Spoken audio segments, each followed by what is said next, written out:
Video ভালো লাগলে অবশ্যই লাইক করবেন এবং সাবস্ক্রাইব করে তার পাশে থাকা বেল আইকনটি প্রেস করে আমাদের সাথেই থাকবেন। তো প্রথমে ফটো এডিট করার জন্য আমাদের পিক্সার্ট অ্যাপে চলে আসবো। তারপর আমরা এখান থেকে প্লাস আইকনে ক্লিক করে দেবো। তারপর আমরা প্রথমে ছবিটা আমরা সিলেক্ট করবো। আমি ছবিটা সিলেক্ট করে নিচ্ছি, লোডিং নেবে একটু। আবার নিচে স্ক্রল করবো, এখানে মার্কস নামে একটা অপশন দেখতে পাবো, এখানে ক্লিক করবো মার্কস নামক অপশনে। তারপর একটু স্ক্রল করবো, এখানে লাইটস, এই লাইটস নামে অপশনে এটাতে ক্লিক করবো।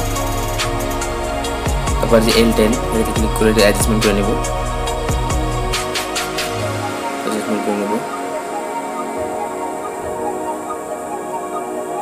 অ্যাডজাস্টমেন্ট করার পর আমরা টিক মার্কে টাচ করে দেবো।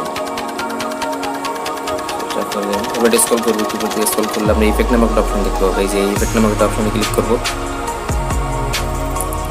তারপর আমরা দেখে স্ক্রল করবো, এখানে ম্যাজিক, এই ম্যাজিক নামক অপশনে আমরা ক্লিক করবো। তারপরে যে ব্যান্ডলাস ক্লিক করলে অটোমেটিক এফেক্টটা বাড়িয়ে দেবো।